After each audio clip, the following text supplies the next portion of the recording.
have your statement about the new Epstein emails that have been released by House Democrats. Separate from why you believe the emails were made public, can you address their substance? Did the president ever spend hours at Jeffrey Epstein's house with a victim?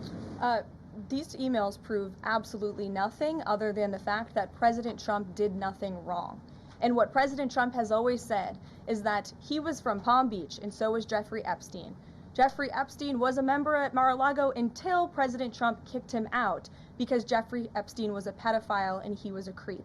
And this email you refer to with the name of a victim that was unredacted now and has since been reported on in this room, so I will go ahead and say it, Virginia Giuffre. And it was CBS's own reporting, Ouija, that recently wrote that Miss Giuffre maintained, and God rest her soul, that she maintained that there was nothing inappropriate she ever witnessed, that President Trump was always extremely professional and friendly to her. And so I think it's a question worth asking the Democrat Party, and you should all go ask them after this briefing, of why they chose to redact that name of a victim who has already publicly made statements about her relationship with Jeffrey Epstein and is unfortunately no longer with us. Mary. Thank you, Kelly. Two questions on this. In the interest of transparency, why not just go ahead, release the full files on Epstein, get this all over with? This administration has done more with respect to transparency when it comes to Jeffrey Epstein than any administration ever.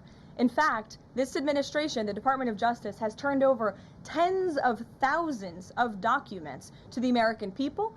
We are cooperating and showing support for the House Oversight Committee. That's part of the reason you are seeing these documents that were released today, because of the House Oversight Committee's and Republicans' efforts to get these out to the public. This administration also moved, the Department of Justice also moved to unseal grand jury testimony, which we know, unfortunately, a judge declined those requests.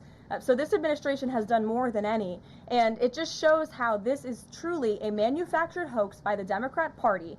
For now they're talking about it all of a sudden because President Trump is in the Oval Office. But when Joe Biden was sitting in there, the Democrats never brought this up. This wasn't an issue that they cared about because they actually don't care about the victims in these cases. They care about trying to score political points against President Trump, as we have, of course, seen with this government shutdown. And this entire thing, again, it's not a coincidence to the American people at home. There are no coincidences in Washington, D.C. And it is not a coincidence that the Democrats leaked these emails to the fake news this morning ahead of Republicans reopening the government. This is another distraction campaign by the Democrat and the liberal media, and it's why I'm being asked questions about Epstein instead of the government reopening because of Republicans and President Trump. But given your interest in transparency, Caroline, why are White House officials then meeting with Representative Boebert in an effort to try and get her to not sign this petition calling for the release of the files? Doesn't it show transparency that members of the Trump administration are willing to brief members of Congress whenever they please? Doesn't that show our level of transparency? Doesn't that show the level of transparency when we are willing to sit down with members of Congress and address their concerns? That's a defining factor of transparency.